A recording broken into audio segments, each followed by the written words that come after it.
Senator Brown. Thank you, Madam Deputy President.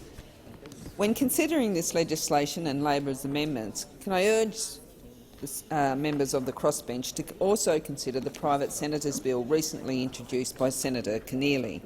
It is Labor's strong view that risks to our transport security must be dealt with as a complete set of reforms to address often complex issues. If this legislation is passed in isolation, then foreign workers will still be able to freely access our ports and other transport infrastructure on very short notice, while hard-working Australians will face even more checks and delays before they can carry out their vital work. Senator Keneally's bill would replace the current maritime crew visa, which is usually issued to applicants on a 24 to 48 hours notice, with two new categories. There would be a new international seafarers transit visa that would only be issued to crew entering Australia on a continuing international voyage. The second new category would apply to foreign seafarers who work off our coastline, often for years, on flag of convenience ships. This proposed category would mandate that these seafarers are subject to the same kind of background checking that Australian workers are subject to when applying for an MSIC.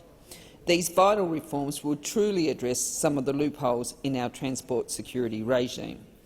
But as good as Senator Keneally's private senator's bill is, it is not likely to come into effect because of this government's opposition, unless, of course, the crossbench support Labor's amendments.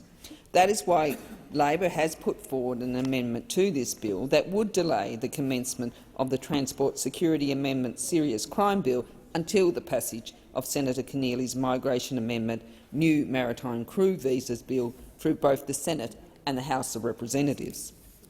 If colleagues are serious about closing some of the security loopholes in the transport sector, then I urge you to not only support Senator Keneally's bill, but also Labor's amendments that would ensure its passage. We are also seeking to amend this legislation to ensure that the scope of crimes covered under this bill are appropriately targeted and that hard-working Australians won't be denied the right to work based on rumour, innuendo, belief or suspicion. Of course, those that pose a real, credible threat should be denied access to the operations of our aviation and maritime infrastructure.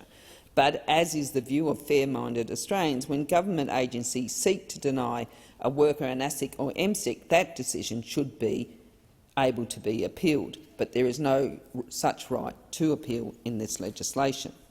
During its inquiry into this bill, the Legal and Constitutional Affairs Committee was told that the generally understood definition of serious crime does not apply in the case of this legislation.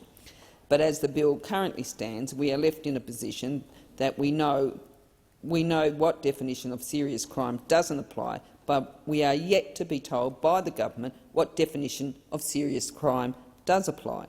This is truly staggering when you consider the fact that the government has been seeking to pass this legislation in one form or another since 2013.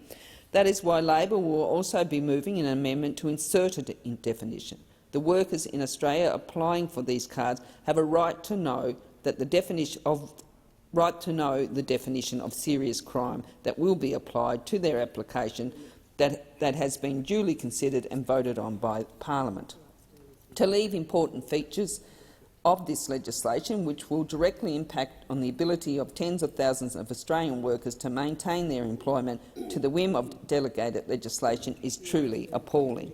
Too often these days, the government comes in here with incomplete legislation and then seeks to tidy up their mess through the promulgation of regulations. Surely simple matters like the definition of serious crime should have been well and truly dealt with the intervening 7 to 8 years.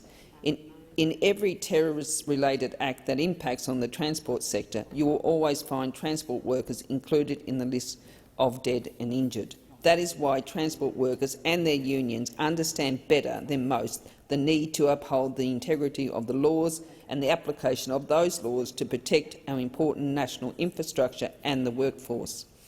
For years now, these workers and their unions have been seeking to get the government to act on the real threats to our national security by foreign maritime workers who are issued visas without any of the background of other checks that Australian workers are subject to.